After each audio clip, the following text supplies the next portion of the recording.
Hey guys, welcome to Green Bean Fiction. So in today's video we are gonna see, what if Deku became god of speed and fell for Melissa's shield? Part 2, Final. Before starting, make sure to hit that like button and subscribe if you are interested in MHA fanfictions. This story is El Camino de Vuelta a Casa by Valkyris_Prime. Now without wasting any more time, let's dive in. Musutafu Apartments, Toshinori Yagi Residence, 6:45 p.m. The room was dim. The curtains were closed, allowing only a faint ray of golden light to pass through the window. The air smelled damp and lonely. Toshinori Yagi sat in his wheelchair, watching television, paying no attention to the screen. The news was reporting on Quicksilver, the world's fastest hero, who had stopped a runaway train in less than a second. But Toshinori wasn't looking at the screen, he looked at his hands. They were bony, trembling hands that had once held the world. But now, they held only the memories of the mistakes he could never right, empty hands. The symbol of peace, he muttered bitterly, clenching his fists so tightly his knuckles turned white.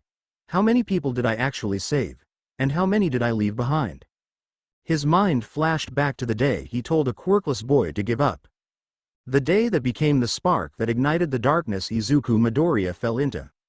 You better give up. Without a quirk, you can't be a hero. Those words had haunted him ever since. Izuku was never the same again. Melissa never spoke to him again. Nezu stopped responding to his messages. Even the society he served seemed to have left him behind. The symbol of peace had brought hope to the world, but not to himself. Toshinori lowered his head, letting the shadow cover his face. I was the symbol. But I was never a man, he murmured bitterly, feeling the weight of his own existence. Tears were beginning to gather in his eyes, but he no longer had the strength to wipe them away. Then, he heard a knock at the door. Talk, talk, talk. Toshinori slowly raised his head. Who? He asked, without moving from his chair. Talk, talk, talk. A stronger blow this time. He wasn't used to receiving visitors. No one came to see him. Not even retired heroes or former students. His world was an island of isolation. With effort, he rolled the wheelchair toward the door. His body was tired, but not as much as his soul.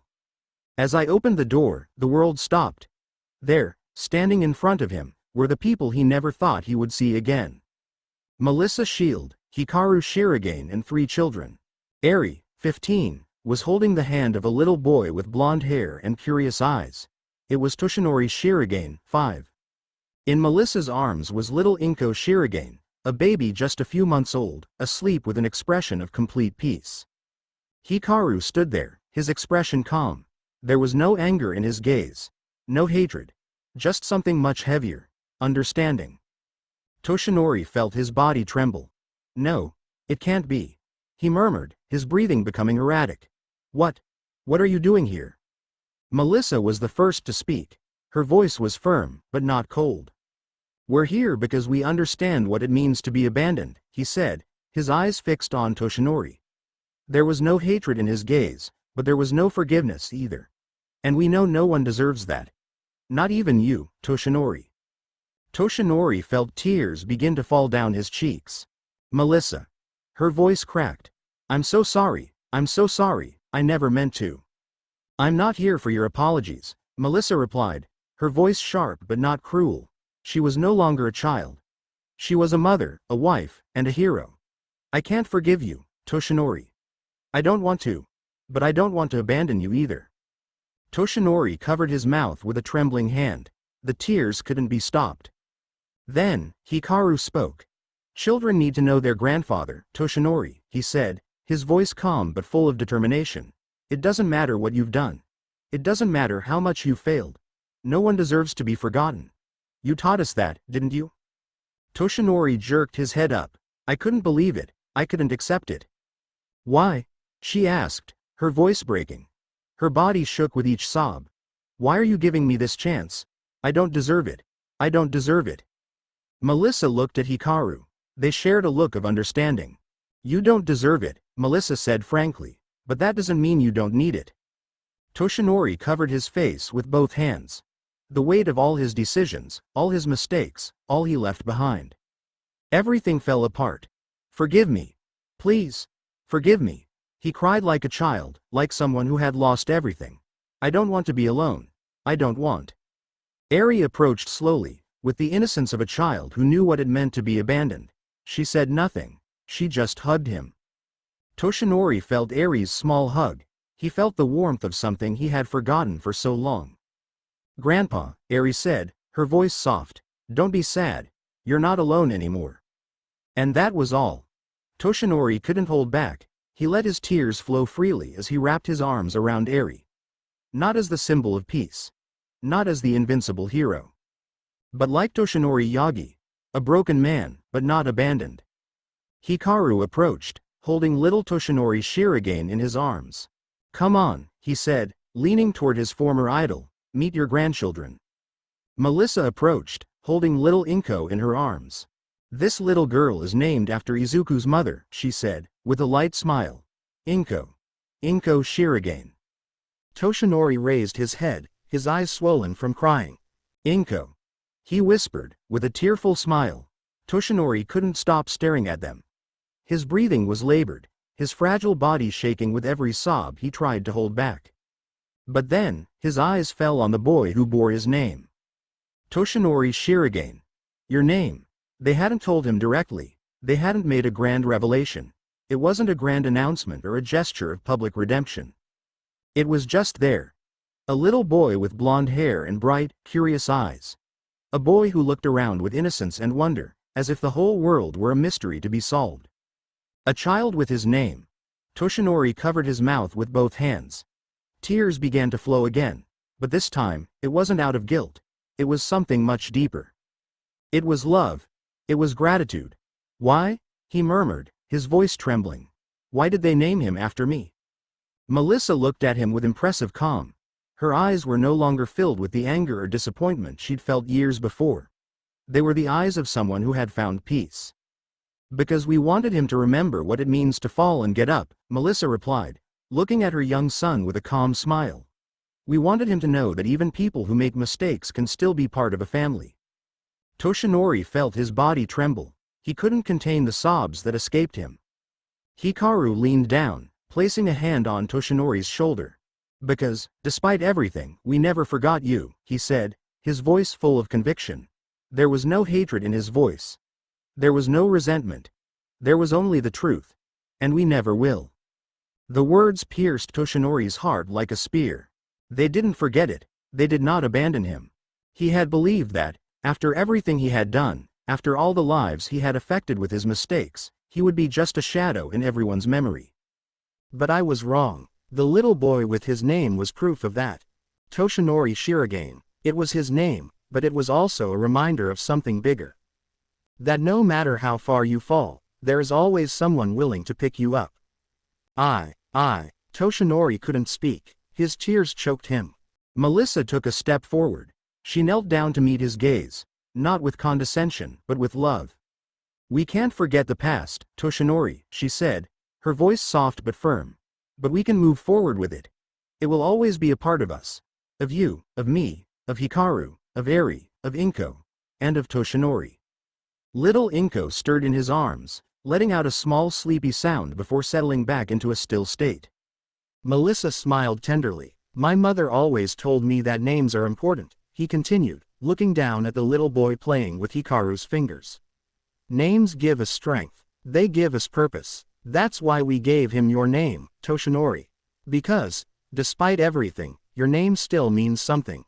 Toshinori raised his head, looking at the little boy. The boy who now shared his name. Toshinori, she whispered, her voice trembling but full of warmth. Hello, little one. The boy looked up, with an innocent and bright smile. Yes? She asked curiously, with a sweet, carefree laugh. Her eyes were as pure as the clear sky. Toshinori's heart broke completely, but this time it wasn't painful, he felt free. Nothing, kiddo, he said, his voice still cracking. I just wanted to say your name. The boy laughed. My name is Toshinori. Just like you, Grandpa. Grandfather. The word made Toshinori cover his face with his hands. Eri approached him and hugged him. Don't cry, Grandpa, Eri said in her soft but steady voice. We're here. We're all here. Toshinori looked at little Eri, then at Melissa, then at Hikaru, then at little Toshinori, then at baby Inko. That was the first time in a long time that he felt something he had forgotten. Belonging. It was not the symbol of peace, he was not the strong man. It wasn't the invincible all-might, era Toshinori Yagi. A man with scars. A man who had made mistakes, and now, he was surrounded by his family. Hikaru crouched down, looking Toshinori straight in the eyes. The world may forget, but we don't, he said with a calm smile, and this time, you're not alone. Toshinori nodded slowly. I didn't need any more words. Eri, Toshinori, Inko, Melissa, Hikaru. All of them are here. His family. Thank you, she whispered, looking at everyone with tears in her eyes. Thank you, for not leaving me behind. Little Toshinori came over, climbing onto her lap with difficulty. Grandpa, can I be as strong as you someday? He asked with a bright smile. Toshinori let out a small laugh, his face stained with tears, but with a peace he hadn't felt in years. Yes, little one, he said, placing a trembling hand on his grandson's head, but you don't have to be strong alone. Hikaru smiled from a distance. Melissa looked at him, and for the first time, they both felt the weight of the years fade a little. Sometimes redemption isn't a great heroic act. Sometimes redemption is as simple as an open door. And a family waiting on the other side. Toshinori Yagi, the man who was once the symbol of peace, now had something much bigger to protect. His family.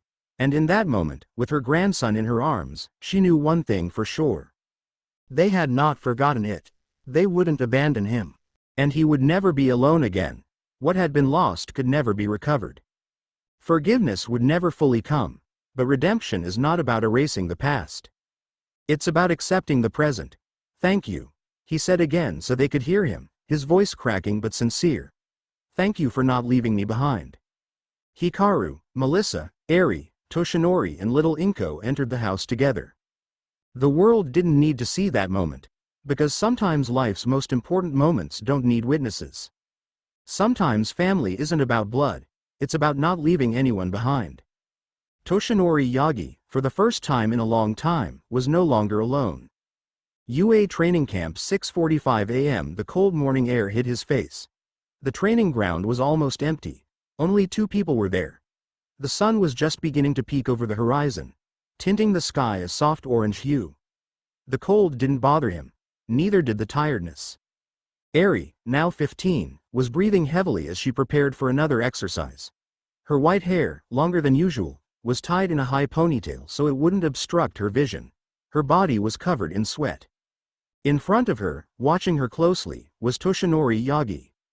He was no longer the symbol of peace, it was Grandpa Toshinori. Again, Toshinori said, his voice firm, his tone clear but patient. His body was more fragile than before, but his mind had never been stronger. Hold the position. Don't let your emotions get in the way of your quirk. Breathe. Inhale. Exhale. Control it. Eri closed her eyes, concentrating. Inhale. Exhale. Check. She'd always been afraid of her quirk, but now, at 15, she knew her quirk wouldn't control her anymore. She was no longer the little girl who needed saving. Now she wanted to save others. Eri opened her eyes. Her horn glowed slightly with a soft, white light. Come on, Eri. Don't let fear decide for you, Toshinori said, watching her closely. You decide. Not your quirk. Not your past. Just you. Toshinori's words resonated deeply in his mind. His gaze hardened. His heart filled with determination. Not her past. Not her quirk. Just her. The glow in his horn grew more stable. The light no longer flickered. I'm doing it, Eri shouted with a radiant smile. Toshinori nodded proudly. Yes. You're doing it, little one, he said with a small smile. This time, you're controlling it. As he continued training, memories began to flood back into his mind. He didn't reject them. He didn't fear them. He accepted them. Primero, Kaichisaki. The gray walls, the smell of disinfectant, the constant pain of the experiments. The bandages on her arms. The cold, calculating eyes of Kaichisaki, her self-proclaimed savior. She couldn't escape, she couldn't run. Until he arrived. Savatar, Izuku, Hikaru, were friends. She remembered that moment clearly. A flash of blue and white light. A man in cobalt armor who stopped at nothing. No one had ever run to her before. No one had ever come for her, but that day, someone did. You no longer have to fear. His world changed that day. The world became bigger. Then, the family. After they adopted her, the house felt strange. It was bright, warm, and quiet. She wasn't used to the quiet. The first night, she couldn't sleep. She lay awake, waiting for the sound of approaching footsteps to take her back to the basement. But nobody came. Instead, he heard Melissa's soft voice. "Can't you sleep, honey?"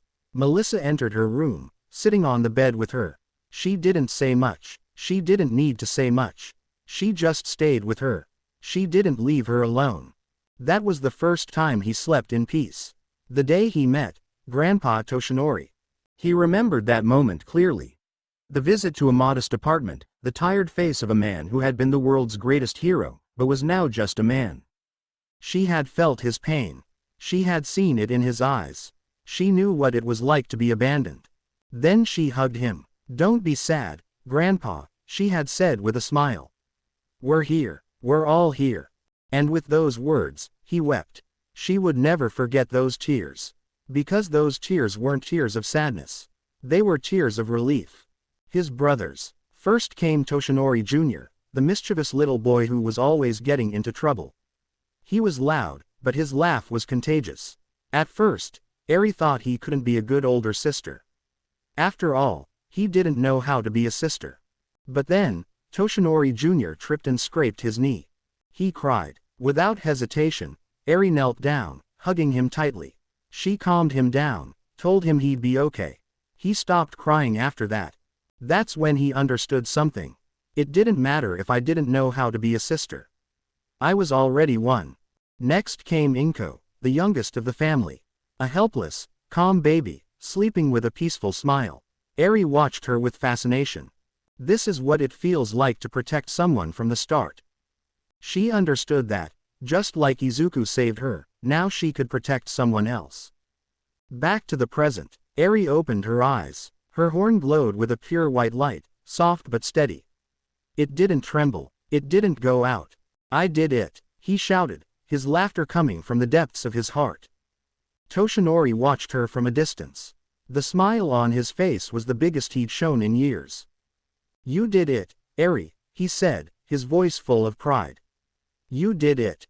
Eri turned to him, her smile shining like the sun. "Thank you, Grandpa," he said, his eyes full of emotion. "For not abandoning us." Toshinori felt the air grow warmer. This time, he didn't need to hold back his tears. "No," he replied, his voice breaking. "Thank you, for not abandoning me." Eri ran to him and hugged him tightly. She was no longer the little girl who needed saving. She was the girl who now saved others. "Do you think I'll be able to pass the UA exam, Grandpa?" Eri asked, laughing softly as she continued to hug him. Toshinori looked at her with a confident smile. "Eri, I have no doubt," he said, stroking her head. "You'll get into UA and become a hero who will save many people." Eri raised her head, her eyes shining with determination. "Yes, like Mom and Dad," he said, his voice full of strength. "And like you, Grandpa." Toshinori laughed softly. "No, little one," he said, with a smile full of love. "You'll be better than me." And this time, he believed it. Because Eri was no longer a victim. She was no longer a scared little girl. She was a sister, a daughter, a future heroine. And one day, the whole world would know his name. Infinite Void. The Speed Force. Silence. Cold. Loneliness. There was no light. There was no sound. Only the endless flow of time in all directions. He was there. A solitary figure floated in the distance, its body wrapped in fractured armor of cobalt blue and shimmering white. Its face was covered by a cracked helmet, with two eyes of white light flickering irregularly. It was a version of Izuku Midoriya. There is no hero. There is no Hikaru Shirogane. It was Savatar. His body was still, but his mind wasn't. His perception was infinite. Every instant, every moment, every possibility of his existence was within his sight. Thousands of versions of himself flashed before him. Some versions of him screamed madness. Others were burned beyond recognition. Others simply vanished, consumed by speed. They all failed. They all broke. All except one. Hikaru Shirogane, the only one who escaped. Savatar watched that timeline with relentless focus. That spark of light moving forward, alive and bright, as all other versions of him crumbled. Why, she thought, her mind filled with resentment. Why him? Why not me? Hatred began to burn in his chest. It's not fair. Her voice echoed in the void, a voice filled with rage, pain, and despair. What makes that version of me different? What did he do that I didn't? Then he saw her, Melissa Shield. He saw her clearly. She was there, at the center of Hikaru's light. She was the reason. She wasn't just his friend. She was his anchor, the spark that lit his soul, the person who pulled him out of the darkness and brought him back to the real world. She's the reason, Savatar murmured, his eyes flickering with a brighter light. She's the difference. Your anchor. If Hikaru's anchor disappears, Hikaru's line will fall. He understood everything. If Melissa dies, Hikaru will be pulled back into the speed force. And then he will take his place. The spark of hatred turned into a storm. Savatar lifted his head, his white eyes now blazing with incandescent brilliance. His body trembled with pure rage and desire. If I can't escape, then neither can you, Hikaru. Her voice resonated with a mixture of fury and determination. I'm going to drag you back. And this time, there won't be a Melissa to save you. But there was a problem. I couldn't touch the real world. I couldn't reach it. I was trapped, anchorless, formless, just a shadow in the speed force. I couldn't get out, yet. But I could observe, and he watched, and he found his opportunity. Melissa. His voice dropped to a venomous whisper. No matter how fast you run, you won't be able to save her. Shirogane Residence 8:15 p.m. Dinner was ready. The aroma of freshly cooked rice and roasted meat filled the house. The kitchen echoed with the sounds of plates being placed on the table and the laughter of children running around the living room. Toshinori, stop running around the house or you'll be left without dessert. Melissa shouted from the kitchen, holding a plate of food in each hand. Toshinori Jr., his blonde hair a mess, ran faster. You won't catch me, Mom. I do, Eri shouted, throwing herself at him with a mischievous laugh as they both fell to the ground. Hikaru watched the scene from the table, a calm smile on his face. He no longer had the need to run around the world. Now, his world was here. Everything under control, Commander. Hikaru asked with a smile as he looked at Melissa, who returned a tired but loving look. If control means absolute chaos, then yes, he replied, placing the plates on the table. Hikaru's eyes softened, seeing Melissa taking care of the children, serving the food, smiling with that unbeatable calm. It felt like a dream come true. But a chill ran down his spine. A cold, distant, but real feeling. Hikaru stood still, his body tensed. It was as if the world had slowed down. No, it wasn't the world, it was his perception. He felt something, a presence. A look from the void. His body reacted instinctively. Flash. In a split second, he was at the entrance to the house. He looked in every direction, but there was no one there. Not even the motion sensors picked up anything. Hikaru, Melissa asked, peeking out of the kitchen. Is something wrong? Hikaru didn't respond immediately. His eyes scanned every corner, every shadow. He knew what that feeling was. He'd felt it before. It's nothing, he said finally, relaxing his body. But he wasn't sure. Deep within the speed force, Savatar watched. He saw Hikaru's reaction. You saw me, didn't you? Savatar whispered from eternity. You know I'm here. You know I'm watching you. Savatar's helmet lit up with a blinding light. It doesn't matter. You won't be able to protect her forever, he said with a slow, eerie laugh. Because no matter how fast you are, death will always catch up with you. Residence Shirogane 3:45 a.m. The night was calm. The children were asleep, Melissa was asleep, and Hikaru was sitting in the living room, staring out the window. I couldn't sleep. I felt the presence. I didn't hear her. I didn't see her, but I felt her.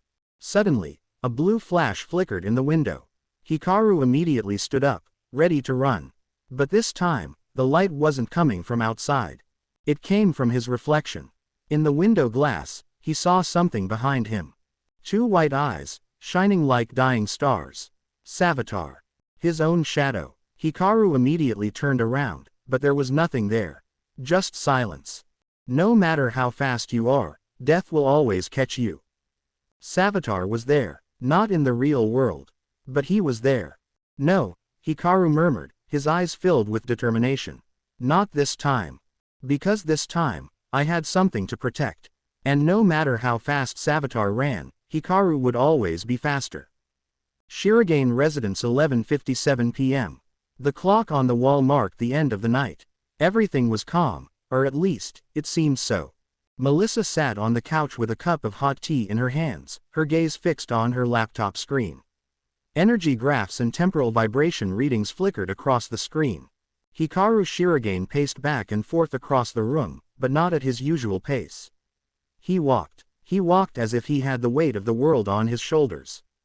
Toshinori Yagi, the old symbol of peace, sat in a chair across the room. His eyes were unblinking. There were no words coming out of his mouth, but he knew something important was being discussed. "It's him," Hikaru finally said, his voice strained. His breathing was slow but controlled. "It's not a coincidence. I've felt the distortion 3 times this week. Always at the same times. Always in the same places." Melissa put her teacup down on the table and leaned forward. "Are you sure it's him? It couldn't just be." She paused, as if the answer was already clear. Hikaru nodded slowly. "I know," he said, eyes closed, his fists clenched. "I saw it." Silence filled the room. Toshinori Yagi leaned his head forward. His body was weak, but his mind remained sharp. "Savatar," he murmured, his voice deep. "I knew something like this could happen. They never go away, do they? Those trapped versions of yourself, they never leave." Hikaru stopped in his tracks and looked at Toshinori. "Exactly," Hikaru said, pointing at him. "It can't leave, but it can touch the world. Not for long." He gritted his teeth. "Maybe only a few milliseconds, but with enough speed, even a millisecond can destroy everything." Melissa brought a hand to her face, her mind processing every detail. "So he's not just watching," she said, her voice trembling slightly. "He's looking for a way to escape." Hikaru nodded gravely. "No." His gaze turned hard, filled with fury. "He's not looking to escape. He's looking for you." Melissa froze. Toshinori's eyes widened. "Me?" Melissa asked, disbelief in her voice. "Why me?" Hikaru took a deep breath, trying to calm himself. "Because you're my anchor," he said firmly. "You're the reason I escaped the Speed Force. He knows it. He's seen it all." Melissa looked down. Hikaru's words were true, but they were also terrifying. Savatar wasn't just an enemy. He was a broken version of the person she loved most. "If he breaks you, he breaks me," Hikaru continued, his eyes filled with worry. "If he destroys you, my timeline will collapse. I'll go back there, with him." Toshinori slammed a shaking hand against the armrest of his chair. "No, we won't let that happen." His voice sounded like All Might's of old, filled with determination. "If there's one thing I've learned, it's that a man cannot face the darkness alone. And you, Hikaru, won't do it alone this time." Hikaru's eyes softened. "I can't outrun him, Toshinori," he admitted, his voice breaking. "I've always been the fastest. Always. But this time," he gritted his teeth, his eyes darkening with fury and fear. "He's faster than me." Melissa stood up immediately. "Then don't run alone." Hikaru looked at her. "What?" he asked, surprised by the confidence in her voice. Melissa walked over and stood in front of him. "If he can touch the world for milliseconds, that means we can do the same," she said with a spark of wit in her eyes. "We can lock onto his signal. We can track the Speed Force distortions." Hikaru was silent for a moment. "How?" he finally asked, hope shining in his voice. Melissa smiled. "The timeless bubble," she said with conviction. "We did it once. This time, we're not going to get you. We're going to get him." The silence was replaced by the spark of action. Hikaru nodded with a smile. "You always have a plan, don't you?" Melissa crossed her arms and smiled confidently. "Did you doubt it?" Space-time warp, the border between the real world and the Speed Force. Everything was dark, but the darkness was moving. A flash of cobalt blue and white appeared for a split second. Then another, and another. Every time the light flickered, a figure emerged in the gloom. First the head, then the torso, then the arms and legs. It was him, Savatar. I can feel it. His voice was a low roar, like distant thunder. I'm so close. His cobalt blue armor was complete now. His eyes glowed with pure white light, but something had changed. Now, speed was on his side. Every time he went out into the real world, he did so for milliseconds, but in those milliseconds he could move mountains. The first time, he made the lamp vibrate in the living room of the Shirogane house. The second time, he knocked down a family photo. The third time, he touched Melissa's cheek for a moment before disappearing. He felt it. He felt her, his anchor. Soon, he said with a smile beneath his helmet. Soon you'll be mine, Melissa. And when you are, Hikaru will come back to me. The rage in his chest turned into absolute fire. His perception expanded. He could see the timelines, every possible outcome. And in all of them, he saw the same constant, the anchor. Melissa Shield. Once your spark, now your curse, Hikaru, he said, his voice cold and sharp. Everything you love, everything you've built. I'm going to break it. Savatar's helmet flickered with intense blue light. Flash. A flash of light illuminated the Shirogane house for a split second. Hikaru felt it. He didn't see it. He didn't hear it. He felt it. And he knew, without a doubt, that the battle had begun. He's here, Hikaru said, his eyes wide open. He's here. Savatar had found his anchor. And now, he wouldn't stop until he broke it. Speed Force. Real-world frontier. The void throbbed. The echoes of time resounded like a distant drum, each beat synchronized with the flickers of blue and white light. In the midst of that void, Savatar watched. He didn't need to move. He didn't need to run. He was everywhere. Timelines, possibilities, alternate versions of his existence, all danced before him. But now, he was no longer focused on the infinite versions of himself. Now, I was just watching a family. Lost Shirogane. Hikaru, Melissa, Eri, Toshinori Jr. and Inko. His eyes fixed on her. Inko. Small, defenseless, fragile, like her mother. Just like her mother. His mind flashed back to the face of the real Inko Midoriya. The mother of his original existence. The woman who loved him even when the world cast him away. He remembered her crying face. He remembered her muffled screams. He remembered how he had lost her. Inko. He said the name with an unnatural softness, almost deferentially. His white eyes lit up even more intensely. You're just like her. The same gaze. The same calm. The same purity. Her body trembled, not from anger, but from desire. It wasn't enough to destroy Hikaru. It wasn't enough to take Melissa away. Now I wanted more. I wanted what Hikaru had. I wanted what I'd lost. I wanted a family. His thoughts became clear, sharp. If I take Inko, she'll become my daughter. His voice was a cursed whisper in eternity. If I take Inko, she'll be mine, as she should have been. His eyes fell on the Shirogane house. On little Inko's cradle. He watched her sleep. He watched her smile. He watched her breathe softly. A spark of white light appeared in front of the crib for less than a microsecond. He didn't touch her. Not this time. But it was close. So close. I'm going to claim you, Inko. His voice grew darker, deeper. And this time, I won't lose you. Flash. UA Principal Nezu's office 10:15 a.m. The atmosphere was silent. Only the ticking of the clock and the rustling of pages filled the room. Nezu sat in his black leather chair, holding a book. His intelligent eyes scanned the words, but his mind wasn't quite there. His mind was beyond the text.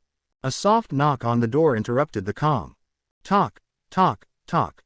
Nezu looked up. His gaze softened, but he wasn't surprised. He knew who it was before he opened the door. Go ahead, he said in his calm voice. The door opened slowly. Melissa Shield entered first, her face serious, lacking the calm smile she usually had. She was focused, determined. Behind her, Toshinori Yagi. The man who was once the symbol of peace, now sat in a wheelchair. His back was hunched, his face marked by age and guilt. But despite everything, his presence remained strong. Nezu closed his book and leaned forward. Well, Nezu said with a slight smile. I thought this day would never come. Melissa's eyes hardened. We don't have time for formalities, Nezu, she said bluntly, crossing her arms. Savatar has returned. The atmosphere of the room changed completely. The air became denser. Nezu stood still. He didn't smile. He didn't joke. He didn't ask, are you sure? How long? Nezu asked, his eyes darkening with absolute seriousness. Melissa looked at him firmly. Too much, she replied, her tone cold and cutting. At first, it was just a feeling. Minor distortions. But now, she lowered her gaze for a moment. Last night, it touched me. Nezu remained silent. It wasn't a nightmare. It wasn't an illusion, Melissa continued. I felt it, and not just me. Hikaru and Toshinori felt the distortion too. Toshinori stepped forward. I saw her eyes, he said in a deep, tired voice. I saw her eyes behind Melissa. It was only for a second, but it was enough. Nezu's body tensed. That information was enough. I didn't need any more proof. Savatar, she whispered, closing her eyes calmly, as if analyzing each piece of the puzzle. He doesn't just want to come back. He wants to take Hikaru's place. Melissa nodded. Yes, but not only that. Her face darkened. He wants my children. The air in the room became colder. Nezu opened his eyes slowly. Then we have to act quickly, he said in the voice of a strategist, not a director. If Savatar can manifest for fractions of a second, then he's no longer limited by the speed force. His perception gives him an advantage. Toshinori leaned forward. Old friend, I know we've had our differences, but, his voice trembled, but not his resolve. I don't care what happened before. I don't care if you're still upset. Nezu raised an eyebrow. I'm not the one who holds grudges, Toshinori, Nezu replied with a small smile. But I'm glad to see you've let go of yours, too. Toshinori smiled sadly. The family is in danger. Old grudges don't matter. Nezu nodded, his expression solemn. Okay, he said as he stood up from his chair. His mind was already working, calculating possibilities, coming up with a plan. Let's create a stronger anchor. This time, we'll trap Savatar. We won't let him touch Melissa, or Inko, or anyone. Melissa exhaled sharply. For the first time in days, she felt she had a chance. Nezu turned to her. Melissa, prepare the timeless bubble. This time, we're going to perfect it. Toshinori raised his head, his eyes once again shining with the spark of determination. And what do we do with Savatar if we catch him? He asked, looking directly at Nezu. Nezu's face hardened. We won't catch him, he said calmly, but with an edge in his voice. This time, we're going to destroy him. Melissa looked at Nezu with a mixture of wonder and fear. How? He asked in a trembling voice. Nezu smiled coldly. The speed force can't be destroyed. But a spark can be extinguished. And this time, they were going to extinguish Savatar's spark forever. Residence Shirogane 2:45 a.m. The world was calm, but Melissa Shield's mind was not. He felt his skin burning. There was no noise. There was no sign of intruders. But the feeling was still there. The sensation of a cold hand caressing your cheek. Her breathing was ragged as she sat up in bed, staring at the bedroom door. Her heart pounded, with the constant feeling that someone was there. But when she turned to her husband, Hikaru was fast asleep beside her. But she knew it wasn't a nightmare. Not this time. I had felt it. She'd felt real contact. It wasn't the touch of the wind, it wasn't his mind playing tricks on her. It was real. A caress. His caress. Savatar. Melissa slowly got out of bed, making sure not to wake Hikaru. She didn't want him to see her like this. Her breathing was labored, her hands shaking. She looked at herself in the bathroom mirror and ran her hand down her cheek. No, no, no, no, she whispered, feeling panic rising in her chest. It wasn't real. It wasn't real. But it was. He felt it. The way his fingers glided gently over her skin. It wasn't aggressive. It wasn't violent.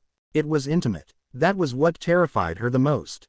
You're not real, she murmured, staring at her reflection, but the panic didn't go away. The cold didn't go away. Suddenly, his breathing stopped. For a split second, her eyes betrayed her. She saw something behind her in the mirror. 2 white points of light. He blinked and they were gone. No, no, no. Melissa breathed sharply, bracing both hands on the edge of the sink. The cold metal beneath her hands brought her back to reality. But it wasn't enough. The feeling on his cheek wouldn't go away. It was as if the hand was still there. Speed force, frontier of reality. The void trembled. Waves of blue and white energy slithered through the formless space. Echoes of millions of possibilities resonated, but one of them remained steadfast. Savatar. He was no longer angry. No. Now he was obsessed. Savatar's eyes were fixed on a single timeline. Hikaru's timeline. The only version of himself who had escaped eternity. The only one who had what he desired. Family, Savatar's voice said, his tone soft and full of desire. That spark of warmth, that home, that love, he doesn't deserve it. His voice trembled with emotion. I deserve it. His eyes flickered harder, his body vibrating with pure energy. Hikaru shouldn't have run away, he said in a low but venomous tone. I'm the real Izuku Midoriya. He's just an anomaly. I didn't want to just drag Hikaru back into the speed force. No. I wanted to take his place. His life. His family. His children. Melissa. Especially Melissa. The spark that made him strong. The spark that made it possible for Hikaru to escape. Savatar saw her differently now. She was no longer just Hikaru's anchor. She was now his purpose. I don't need to be faster, Savatar said, his voice filled with cold clarity. I just need to be more patient. And he waited. He waited for the perfect moment. Every time he managed to touch the real world, his time increased. First, milliseconds. Now, it was microseconds. But he was speed itself. And for speed, even a microsecond is an eternity. The last time he touched her, he felt the softness of her skin. I can touch you, Melissa, he said with a demented grin, tilting his head to the side. And soon, I'll be able to hold you. Flash, Shirogane Residence 6 p.m. Melissa sat next to Hikaru and Toshinori in the living room. This time, she couldn't stay silent. He touched me, Melissa said, looking at both of them. Her voice didn't tremble, but the expression on her face made it clear she was afraid. It wasn't my imagination. It wasn't a nightmare. I felt it. He touched me. Hikaru remained silent. He didn't deny her words. He didn't try to calm her down. He didn't contradict her. I know, Hikaru said finally, his jaw clenched. I felt it too. Melissa felt a wave of relief and fear.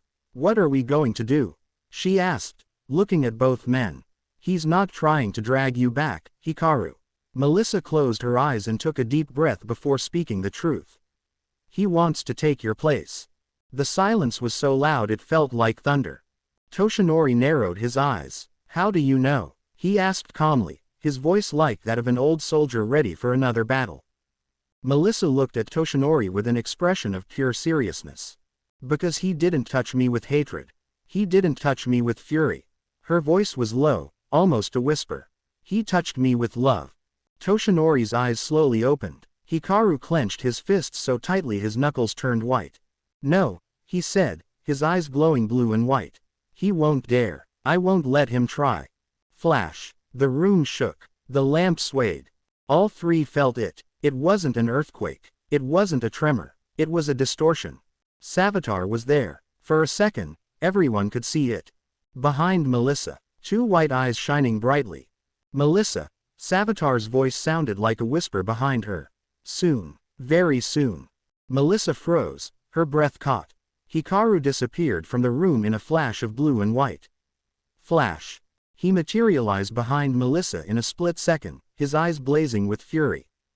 Don't touch my family, Hikaru roared, his eyes focused on the reflection he saw for less than a second. But there was no one there. He had already left. Hikaru breathed heavily, his eyes still flickering with the spark of speed. Melissa leaned forward, holding her head. Savatar didn't want to destroy her. I wanted to possess her. He wants it all, Hikaru, Melissa said, her voice breaking. He wants it all. And they both knew it wouldn't stop. Musudafu, city center 2:45 p.m. The sky was clear. Birds flew peacefully. People strolled through the streets, traffic moved slowly, and children laughed and played in the park. It was a normal day. Until it wasn't. Flash. The world shook. An explosion of blue and white light erupted in the middle of the main street. The sound came a second later, like a thunderclap that shook the buildings. Store windows shattered into 1,000 pieces. Cars screeched to a halt as people looked up, confused and terrified. Then he appeared. A figure. A silhouette of cobalt blue armor and glowing white lines running down its body like lightning. Savatar. He had returned. The world saw it for the first time, but for some, it was like a recurring nightmare come true. Savatar's eyes glowed with an intense white light, and his helmet reflected the sunlight. He watched the fleeing crowd with eerie calm. He didn't run toward them. He didn't chase them. "I'm not interested in you," he said, his voice echoing throughout the city center. His voice wasn't a shout. It was a soft, cold echo that felt like the wind before a storm. "I want my family." His head slowly turned in one direction. Towards the Shirogane residence. His gaze swept across buildings, cars, and streets. He saw no obstacles. He saw no distance. "I only saw Melissa. I only saw Inko." Flash. He disappeared. The world stood still for a second. But then came the real shock. Flash. Another explosion of blue and white light appeared on the same street. This time, the force was even greater. The asphalt cracked under the pressure, the air compressed, and a shock wave knocked several people to the ground. And this time, the figure was different. No, it was Savatar. Era Hikaru Shirogane. His body didn't have Savatar's cobalt armor. His face wasn't covered by a helmet. His green hair fluttered in the breeze generated by his speed, and his eyes were filled with pure determination. He was the figure of a hero, wearing a white suit with electric blue lines glowing along his arms and legs. Hikaru Shirogane, Quicksilver, the fastest hero in the world. "No, not this time," he said, his voice filled with fury and conviction. His gaze was fixed in the same direction as Savatar's. "You will not take my family." Flash. Hikaru disappeared in a blue flash. The world watched. The cameras recorded. The whole world saw the two gods of speed racing through the city. Shirogane Residence, 2:50 p.m. Melissa's shield held Inko tightly against her chest, her heart pounding as Eri and Toshinori Jr. stood by her side. The front door was locked and bolted. But it didn't matter. There was no door that could stop the speed itself. Flash. Savatar appeared in the living room. The children screamed. Melissa instinctively stepped back, placing her body between Savatar and Inko. Eri stood in front of her younger brother, her arms outstretched like a shield. Savatar watched them. He looked first at Eri, then at Toshinori Jr. Finally, his gaze fell on Inko. His daughter. "Inko." Her voice was a whisper laced with emotion.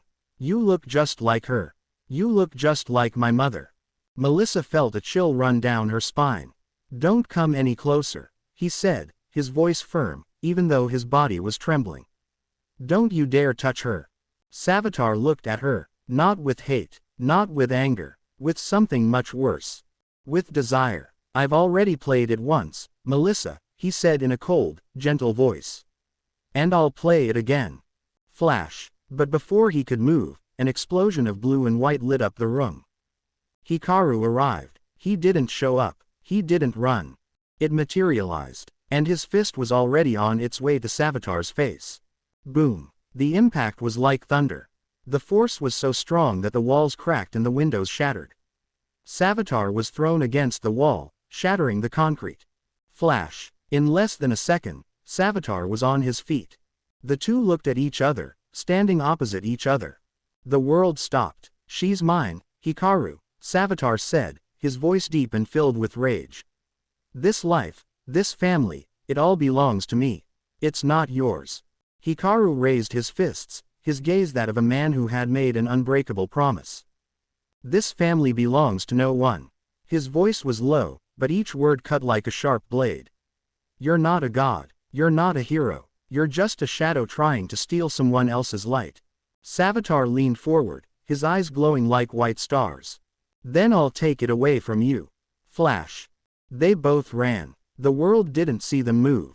The world only saw flashes of blue and white light. The sky split with the impact of the shock waves. The world watched, terrified, as two speed gods raced toward each other. Each crash was like the roar of thunder. Every hit was like an explosion. The cameras captured the flashes of blue and white, but human eyes couldn't follow them. People saw two gods fighting for something more important than speed. By family, blue and white lights continued to explode in the sky. Each blow was stronger than the last. Each impact was felt on the ground. Hikaru and Savatar ran together, their bodies intertwining like lightning in the sky. Savatar smiled behind his helmet. Do you see this, Hikaru? This world doesn't belong to you. I am the speed. I am the storm. Hikaru gritted his teeth. No matter how fast you run, Savatar, you'll never get home. Flash. They both disappeared in an explosion of light. The world looked to the sky, waiting for the outcome. A blue lightning flashed across the sky. And then, silence. Only one of them would return. UA Medical Area 4:25 p.m. The sound of the stretcher wheels echoed through the hallways. A body lay on top of her, covered in bruises, cuts, and burns. His chest rose and fell slowly, each breath a reminder that, despite everything, he was still alive. Hikaru Shirogane, the hero known as Quicksilver, had fallen. Keep pressure on the tourniquet. We need to stabilize her vitals. One of the medics shouted as he adjusted the oxygen mask over her face. Melissa ran to the side of the gurney. Her breathing was labored, her hair disheveled, and her eyes red from crying. But she didn't stop. She wouldn't stop. Hikaru, Hikaru, look at me. She cried desperately, running to the side of the stretcher. Don't close your eyes, do you hear me? Don't close your eyes. Her hand grabbed his, and his finger moved. Hikaru wagged his finger. Stay with us, Melissa said, her voice breaking, her face stained with tears. Don't go, please, don't go. Nezu waited at the end of the hallway. His face showed no emotion, but his eyes spoke volumes. He'd seen many battles, many defeats. But this time was different. This time, the enemy wasn't a villain. It was a shadow of the very hero they were trying to save. Toshinori Yagi was also there, in his wheelchair, looking at everything with an expression that mixed anger and regret. Savatar had surpassed him. Savatar hadn't just defeated Hikaru. Savatar had won. Shirogane Residence 4:30 p.m. Silence took over the house. There was no screaming. There was no resistance. There was no struggle. There was only fear. Eri stood in the corner, arms wrapped around Toshinori Jr., as they both looked towards the figure standing in the living room. Savatar. The same figure the world saw on television, the man wrapped in cobalt blue armor with lines of glowing white light. But this time, he wasn't just a distant figure. Now he was here. Eri didn't move, not because she couldn't, but because she knew there was no way to escape him. Not from speed itself. Savatar slowly turned his head toward her, his helmet reflecting the light from the living room lamp. His white eyes regarded her calmly. Don't be afraid, little one, he said, his voice as soft as the wind. I'm not here for you. Eri gritted her teeth, her body trembling. I don't believe you, she said bravely, standing in front of her younger brother. I won't let you touch Inko. Savatar tilted his head to the side. Brave, huh, he said with a low, mocking laugh. You've got the same firepower as Hikaru, but you don't have the speed. Flash. Eri blinked, and in that instant, Savatar was just inches from her face. Her eyes widened in horror. His heart stopped. Your father can't protect you anymore, Savatar whispered, his helmet almost touching Eri's forehead. And soon, you won't be able to protect them either. Flash. He disappeared. Eri fell to her knees, her breathing rapid and erratic. Tears streamed down her face, but she didn't stop. She turned immediately and ran to the room where Inko's crib was. When he arrived, the crib was empty. The world turned cold. No, Inko. Eri screamed at the top of her lungs. Inko. His scream echoed throughout the house. Savatar had taken her. UA Medical Area 5:05 p.m. The emergency alarm sounded throughout the base. Alert Priority 1. Kidnapping in progress. Melissa was standing next to Hikaru's bed. Her face froze upon hearing the announcement. Her body stiffened, her eyes wide. Toshinori Yagi looked towards Nezu, who was already typing commands into the control room console. What's going on? Toshinori asked, his voice filled with urgency. What does that mean? Nezu didn't respond immediately. His mind was processing the information, but the truth was all too obvious. Melissa already knew it. She felt it in her soul. Inko. No. Melissa screamed as she ran for the exit. No. No. No. Inko. Tears streamed down her face. Savatar had kept his promise. He had taken her daughter from her. UA Medical Area 5:10 p.m. Hikaru Shirogane was lying in bed. His eyes were closed. His body was broken. Speed couldn't heal the wounds this time. Flash. Her body trembled. Her fingers moved. His mind was not at peace. I was not at peace. In his mind, he heard the voice.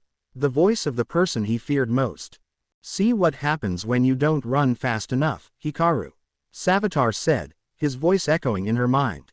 Everything you love disappears. Flash. Hikaru's eyes snapped open. There was no confusion. There was no doubt. There was no fear. There was fury. He yanked off his oxygen mask and sat up, though his body creaked with pain. Hikaru. No. The doctor shouted, running toward him. You're not ready to move. Your body hasn't healed. Hikaru looked at the doctor, his eyes filled with determination. I don't care, he said, his voice hoarse but powerful. Savatar took my daughter. The doctor tried to stop him, but it was in vain. Flash. Hikaru disappeared. Nezu turned to the console screen, his eyes fixed on the speed readings. No. He said, his voice filled with concern. He's pushing the speed again. It's tearing at his body. Toshinori Yagi looked at the screen with a face full of determination. You won't stop him, he said in a strong, confident voice. Not when his daughter is at stake. Nezu closed his eyes. Then there's only one option. He opened the console and activated the timeless bubble. This time, we'll catch the storm. Hikaru ran. Not like a hero. Not like a speed god. He ran like a father. And this time, it didn't matter how fast Savatar was. Hikaru would catch up with him. Shirogane Residence 5:25 p.m. The front door swung open. Melissa Shield ran in, her face filled with fear and despair. Her heart was beating so hard she could feel the echo in her ears. Eri, Toshi, she screamed at the top of her lungs, frantically looking around the house. There was no sign of Savatar, but the silence was even more terrifying. The sobs were the first thing he heard.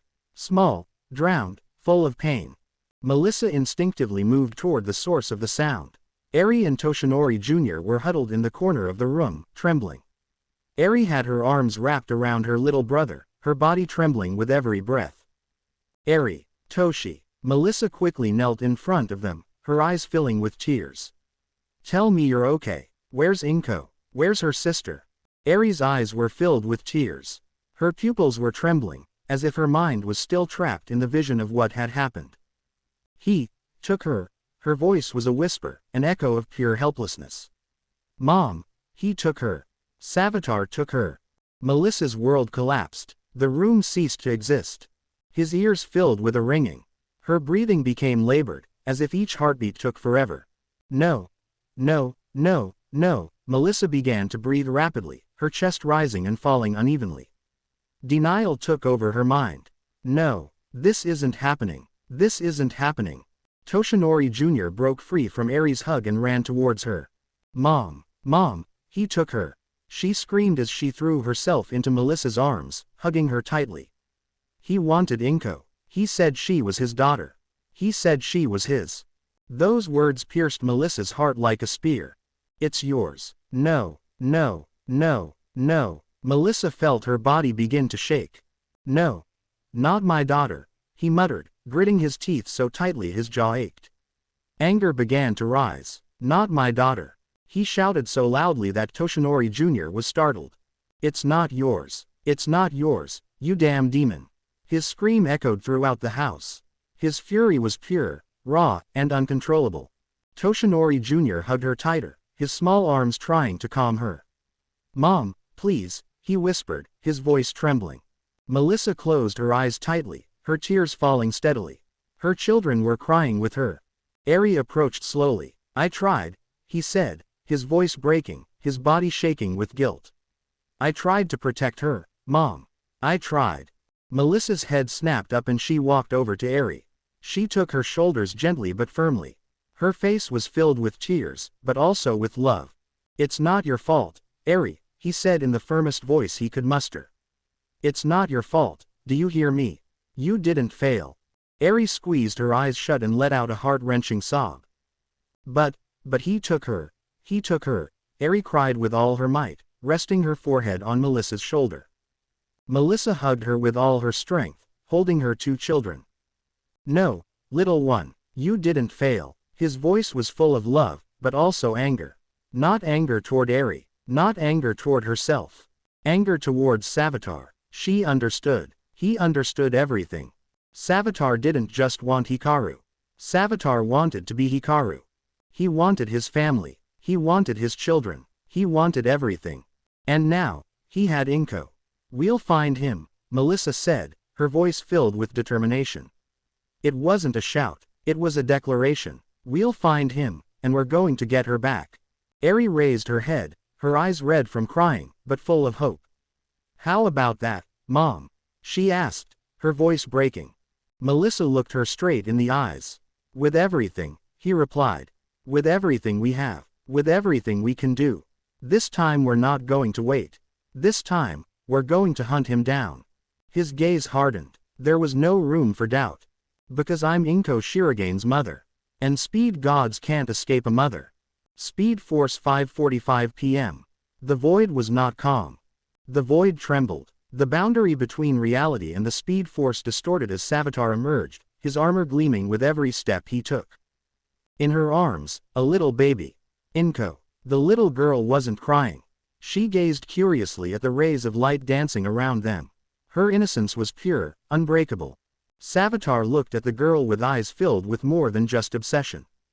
There was love there. "You're mine now," he said in a voice that tried to be gentle, but sounded erratic.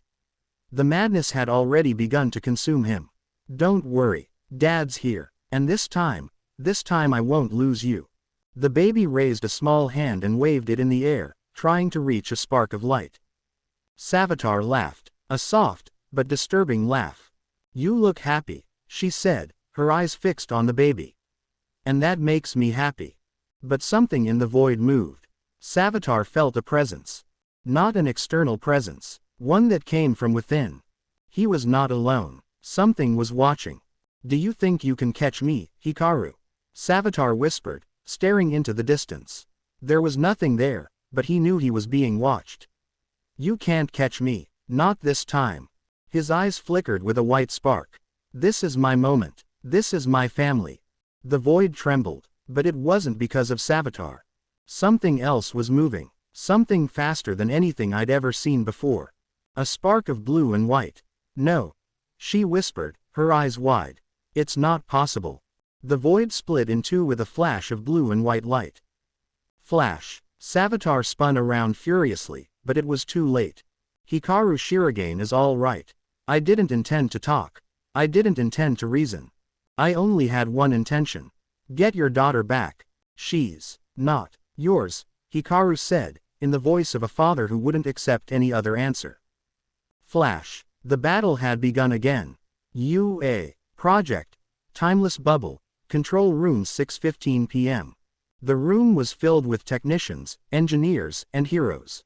Screens displayed energy readings, frequency waves, and space-time distortions. Red alarms flashed. In the center of the room, Melissa Shield stood in front of the control panel, her hair disheveled and her eyes filled with suppressed fury. "Increase power to 120%. We need to synchronize the frequency with the speed force vibration," Melissa shouted, typing commands with almost superhuman speed. "If we don't get the sync, we're not going to catch him." The technicians followed her orders instantly. No one doubted Melissa. Toshinori Yagi approached the center of the room. He was no longer the strong man he once was. His legs were weak, his hands trembled, and his body seemed more fragile than ever. But his gaze was all might's. "Melissa," his voice was calm but firm. "I'm going in." The room fell silent. Melissa stopped typing. She turned slowly to look at him. "What? No, you're not going to do it," he said in disbelief. "You can't even move without your wheelchair, Toshinori. I won't let you do it." Toshinori smiled slightly. Exactly, he replied calmly. I can't even walk, but I can still carry the weight of my mistakes.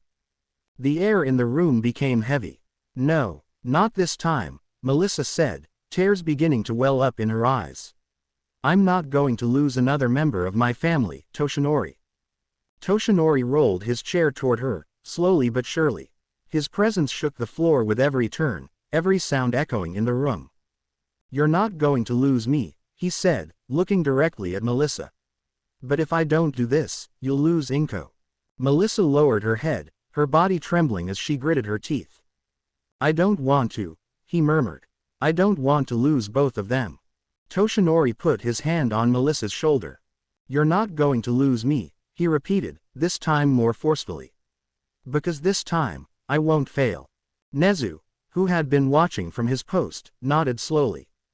If anyone can do it, it's him, Nezu said in a calm but solemn voice. There's no one else who can bear the burden of that decision.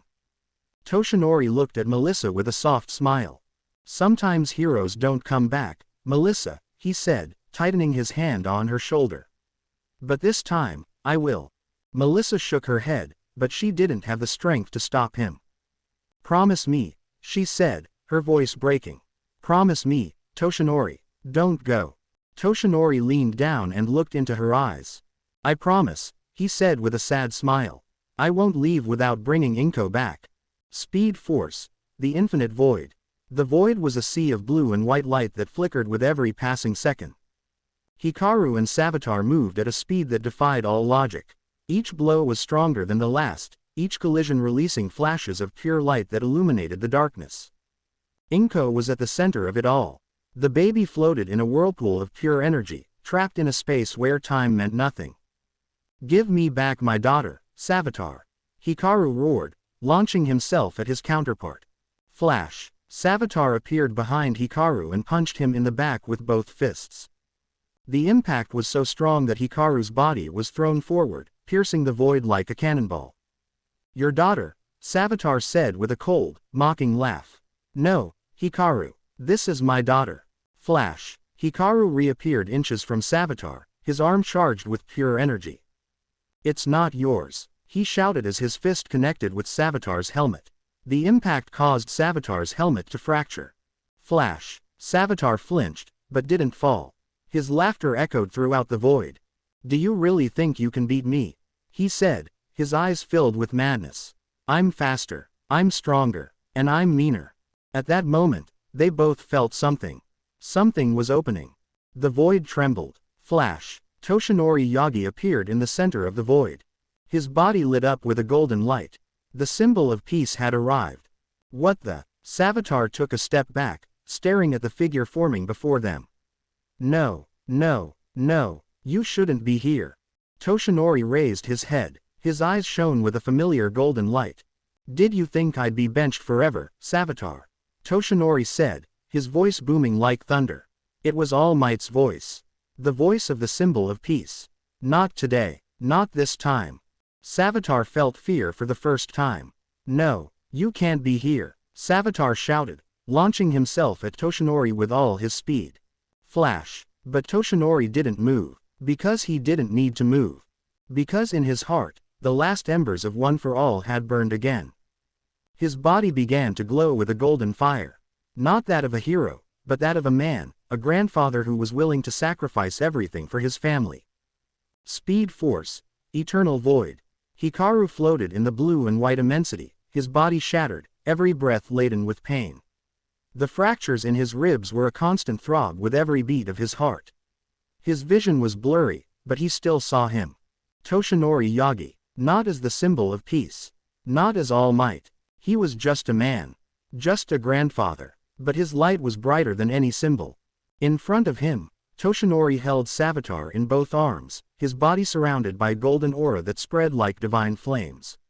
Savatar's cobalt blue armor was shattering, piece by piece, each fragment of his helmet and breastplate crumbling to dust. No, you can't do this. This is not your destiny. Savatar roared, moving furiously, trying to break free. His speed didn't matter. His strength didn't matter. Because now, he was trapped. Toshinori's eyes met Hikaru's. And then he smiled. The same smile Hikaru had seen on television as a child. The same smile that inspired millions. "Don't worry, kid," Toshinori said with preternatural calm. "This time, I won't fail." The golden light intensified. Savatar screamed with all his hatred, with all his resentment, with all his desire to exist. But it wasn't enough. "No, no, I can't disappear. I am speed." Her voice faded into the void, like the echo of a storm dissipating in the distance. "I can't disappear." Toshinori looked at Hikaru once more. "Take care of them, Hikaru," she said, her voice filled with peace and love. "Take care of my grandchildren. Take care of your family." The golden aura intensified, surpassing the blue and white light of the speed force. It was the light of peace. He was the light of the family. And then, it vanished. There was no explosion. There was no sound. Just silence. Savatar had disappeared, and Toshinori Yagi, with his last spark of one for all, had gone with him. UA Project. Timeless Bubble. Control Room 6:45 p.m. The room was in complete chaos. Technicians were running around, shouting energy figures, stability graphs, and the status of the containment bubble. Melissa didn't listen to any of that. His eyes were fixed on the main screen. The timeless bubble was collapsing. The readings showed instability, the space inside it compressing. "The bubble is closing," one of the technicians shouted. "If we don't shut off the energy flow, the distortion could." "Don't close it," Melissa yelled, slamming her hands against the console. "He's still there. He's still there." Nezu looked at her with concern, but said nothing. Because Nezu also believed in Toshinori. Everyone in that room wanted to believe. Suddenly, an explosion of blue and gold light illuminated the room. Flash. The shockwave ripped through the room, blacking out the screens for a second. All control systems rebooted. The technicians shielded their eyes from the intense light. And then, the figure appeared. First there was the blue and white spark. Then, the complete figure. Hikaru Shirogane. But he wasn't alone. In his arms, wrapped in his jacket, was little Inko. His daughter. Absolute silence. The technicians stopped moving. Nezu dropped the pencil from his hand. Melissa stood still, her eyes fixed on the small figure in Hikaru's arms. "Melissa," Hikaru said, his voice filled with tiredness but also pure love. "She's fine. She's here." Melissa stepped forward, then another, and then he ran. "Inko," she screamed as she threw herself at Hikaru, hugging him so tightly she almost knocked him off his feet. Her breathing turned into a heart-wrenching sob. Hikaru said nothing. He just hugged her back, with Inko between them. Tears streamed down Melissa's face as her body shook. I thought I'd never see her again," she said, her voice filled with tears, stroking her baby's head. "I thought I'd lost you too." Inko moved her small hands, touching Melissa's face. That spark of love was enough to heal any wound. "Never," Hikaru replied, resting his forehead against Melissa's. "No matter how fast I am. No matter how far I run. I'll always come back home." His words weren't just for Melissa. They were a promise to his entire family. UA Control Room 7 p.m. The energy of the bubble dissipated. The flow stopped. There was no explosion. There were no flashes of light. Just empty. And everyone understood. Nezu sat back in his chair, bowing his head. "He's gone," he murmured, his words filled with respect. "This time, he's gone." Melissa looked at the screen, still holding Inko in her arms. Her eyes were red from crying, but she didn't look away. Nezu watched the silence of the console. There was no reading from Toshinori. No signal. No golden energy. Only silence. Toshinori Yagi, the man who was once the symbol of peace, was no longer there. But his light had not faded. Hikaru knew that. He felt it in his heart. "He promised us he'd come back," Melissa said, her voice breaking, her eyes still fixed on the console. "But this time, he didn't have to." Nezu raised his head and looked at her calmly. "No, Melissa. This time, I didn't have to go back," she said with a sad smile. "Because this time, I was already home." UA Hall of Honor 3 days later the room was full, but the silence was absolute. Heroes. Students. Teachers. Family members. Everyone was there. In the center of the room, on a simple platform, was a picture of Toshinori Yagi, the man once known as All Might, the symbol of peace. He wasn't in his muscular form, nor the image of the perfect symbol. It was him. Only him. The real Toshinori. With her dark circles under her eyes, her messy hair, and her fragile body, but with the same smile. That smile that had inspired millions, that had lifted up those who were downcast. But this time, that smile was only for his family. Melissa Shield stood in front of everyone, microphone in hand. There were no more tears on her face. No more crying. Now there was only love. Beside her, Hikaru Shirogane held Inko in his arms. Eri and Toshinori Jr. stood beside them, both with serious but respectful expressions. Melissa took a deep breath. "I didn't come here to talk about All Might," he said in a firm but clear voice. "Because the world already knows who All Might was. The world already knows what he did, how many lives he saved, how many times he smiled when everything was falling apart around him." The people nodded silently. It was true, everyone knew that. But his voice trembled for a moment, but he clenched his fists and continued. "I didn't come here to talk about All Might. I came here to talk about Toshinori Yagi, my uncle." Everyone watched intently. The students' eyes filled with amazement, and some of the heroes tilted their heads, listening to every word. "Toshinori Yagi wasn't a symbol," Melissa continued, her voice thick with emotion. "He wasn't the invincible. He wasn't the perfect man. He wasn't the flawless hero." He paused, his eyes moving to the photo of Toshinori on the platform. His smile was there, that smile he loved so much. "He was a man who made mistakes," he said calmly, "who carried the weight of the world on his shoulders for too long, who made bad decisions, who failed." Everyone fell silent. "But he learned." Melissa raised her head, her gaze filled with pride. "He learned to be more than a symbol. He learned to be an uncle. He learned to be a grandfather." Eri's eyes filled with tears. Toshinori Jr. pressed his lips together, trying not to cry. And when it came time to make the ultimate sacrifice, he didn't do it as All Might. He didn't do it as the symbol of peace. Melissa's voice cracked a little, but she didn't stop. He did it like a grandfather. The silence was broken by the sobbing of someone in the crowd. It was unclear who it was, but soon more people began wiping their eyes. "The world won't remember him," Melissa continued, looking around at everyone present. "There will be no statues for Toshinori Yagi. There will be no monuments or tributes. There will be no grand speeches or celebrations." He paused, closing his eyes for a moment, "But that's okay." He opened his eyes, and this time, his voice was louder than ever. "Because we don't need it," he said forcefully. "We don't need statues. We don't need monuments. Because Toshinori Yagi will always be with us." He placed a hand on his chest, right where he felt his heartbeat. "Here," he said, looking at everyone present. "In our hearts. In every decision we make. In every time we decide to help someone. In every time we don't give up. In every time we decide to be better." Nezu closed his eyes, bowing his head in respect. "All Might was a symbol of peace," Melissa said, her eyes filled with love and strength. "But Toshinori Yagi was a symbol of family." Silence filled the room again, but this time, it wasn't a silence of pain. It was a silence of acceptance. Shirogane residence, night. The house was quiet, the soft sound of the night filled the house. Melissa sat in the living room. Inko was sleeping in her arms, her breathing soft and rhythmic. Hikaru sat down next to him. He didn't say anything, he didn't need to. They both looked out the window, watching the stars shine in the sky. The storm had passed. Melissa looked at Inko and stroked her hair gently.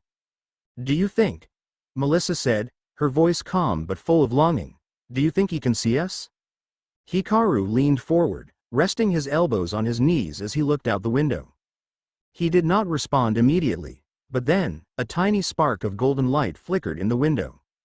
It wasn't a flash of lightning, it wasn't a car's headlight, just a tiny spark, fleeting but unmistakable. They both remained silent, their eyes fixed on the window. The spark disappeared. Melissa smiled softly. "Yes," she said, looking at Hikaru, "he can see us." Hikaru smiled. "He's always watching us." Shirogane Residence Garden, midnight. Eri and Toshinori Jr. were sitting on a blanket in the garden, looking at the stars. Do you think Grandpa is in one of those stars? Toshinori Jr. asked, hugging his knees as he looked up at the sky. Eri looked up with a calm smile. No, he said firmly, it's not in the stars. Toshinori Jr. looked at her curiously. So where is it? He asked in a small voice. Eri looked towards the house, where Melissa, Hikaru and Inko were. It's here, he said, touching his chest with his hand. In each one of us. Toshinori Jr. looked towards the house and smiled. Yes. He's here. Eri looked up at the sky once more. The stars were shining brightly. One of them shone brighter than the others, and this time, it wasn't a fleeting spark. It was a constant light, the light of Toshinori Yagi. The light of a man who didn't need statues, the light of a grandfather who was never forgotten. Shirogane Residence, June 10 to 7 p.m. The aroma of dinner filled the entire house. The sound of plates being placed on the table, the children's laughter, and the sizzling of food in the kitchen blended to create a warm atmosphere. The lights were soft and inviting, as if the house itself knew the importance of this evening. In the center of the table, there was an empty plate and a pair of cutlery neatly placed. A special place. Toshinori Yagi's place. Eri sat next to her brother Toshinori Jr. and looked at the empty plate with a small smile. It wasn't a sad smile, but one filled with memories. It's her birthday today, isn't it? Toshinori Jr. asked, looking at his older sister as he chewed on a piece of bread. Eri nodded. Yes. Grandpa would have turned another year older today. Toshinori Jr. thought for a moment.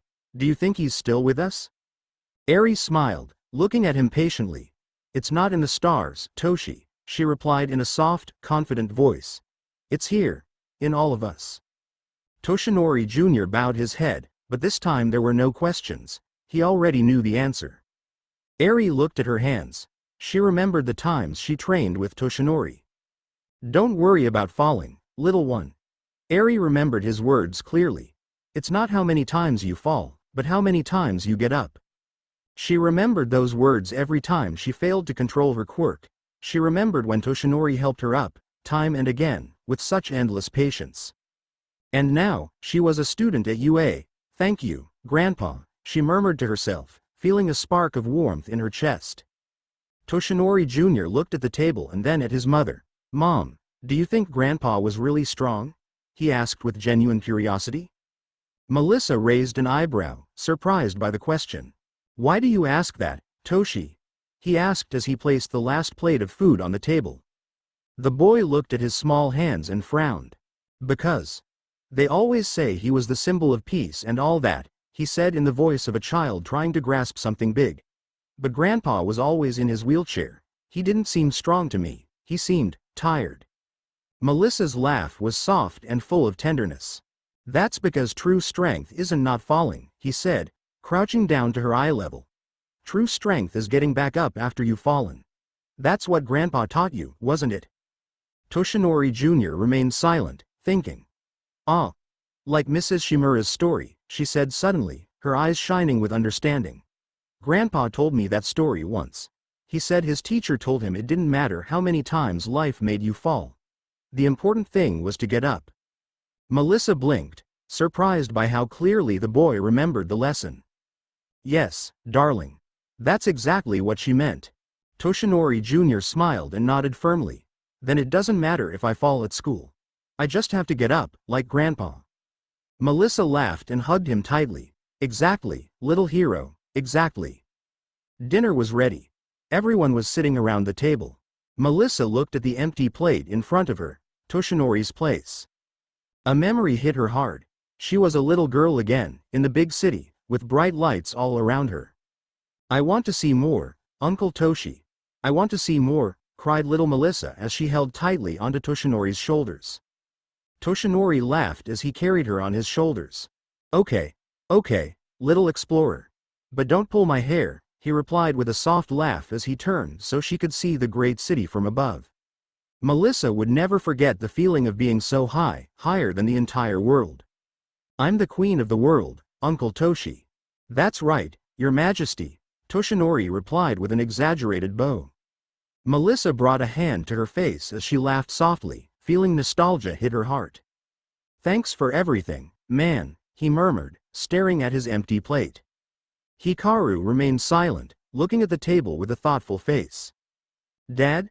Toshinori Jr. asked, looking at him curiously. "Are you remembering Grandpa too?" Hikaru smiled, looking at his son with pride. "Yes, son," he said, leaning an elbow on the table. "When I was a kid, I used to ask my mom to play me the video of All Might saving people with a smile." Eri looked at him closely. "Did you see him all the time?" Hikaru nodded. "Yes," he replied with a wistful smile.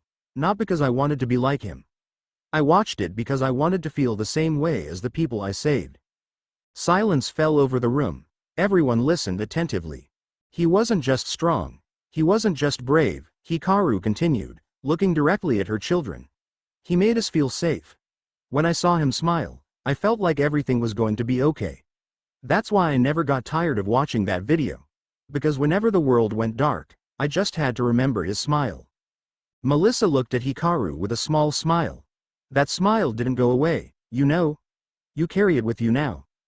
Hikaru remained silent, but his eyes showed gratitude. "Yes, I know," he replied, looking at his family. "I know." Everyone sat down at the table. The food was ready. Everyone looked at the empty plate. "Today is Toshinori Yagi's birthday," Melissa said with a calm smile. "And even though he's not here, we know he'll always be with us. So let's drink to him. Not to All Might. Not to the symbol of peace." Everyone raised their glasses. "Let's toast to Grandpa Toshinori." "To Toshinori," Eri said, raising her glass. "To the man who taught me how to get up," Toshinori Jr. said, smiling tightly. "To Uncle Toshi, the best explorer," Melissa said, tears in her eyes.